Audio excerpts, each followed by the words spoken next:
পশ্চিম তীরে একের পর এক গ্রামে সহিংস হামলা চালিয়ে যাচ্ছে ইসরায়েলের অবৈধ বসতি স্থাপনকারীরা।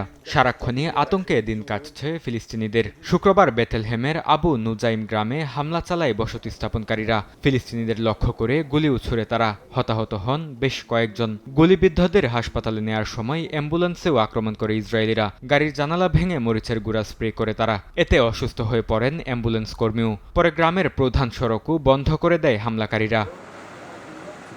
পশ্চিম তীরের হেব্রনেও সহিংস আক্রমণ চালিয়ে যাচ্ছে অবৈধ বসতি স্থাপনকারীরা। মাসাফের ইয়াত্তায় তুবা এলাকায় ফিলিস্তিনি বাড়িতে অগ্নিসংযোগের অভিযোগ উঠেছে। এতে ১৪ শিশুসহ বাস্তুচ্যুত হয়েছে ৩টি পরিবার। ধ্বংস হয়েছে সৌরবিদ্যুৎ ব্যবস্থা ও বিপুল পরিমাণ পশুখাদ্য।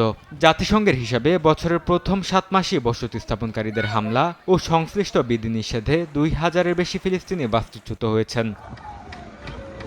গাজার আকাশে যুদ্ধবিমান ও ড্রোনের তৎপরতা কিছুটা কমলেও অনিশ্চয়তা কাটেনি বাস্তুচ্যুত মানুষের। তাঁবু ও অস্থায়ী আশ্রয়কেন্দ্রে মানবেতর জীবনযাপন করছেন লাখো ফিলিস্তিনি। অতিরিক্ত ভিড়, বিশুদ্ধ পানির সংকট, ইঁদুরের উপদ্রব ও স্বাস্থ্যসেবার সীমাবদ্ধতায় ছড়িয়ে পড়েছে নানা রোগ। জাতিসংঘ বলছে, যুদ্ধবিরতির পরও নিহত হয়েছে শত শত শিশু। প্রতিদিনই হামলার ঝুঁকিতে রয়েছেন বেসামরিক মানুষ।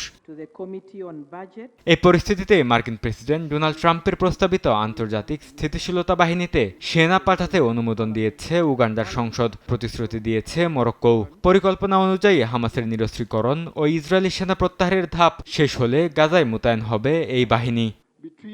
বরকতুল্লাহ, সময় সংবাদ।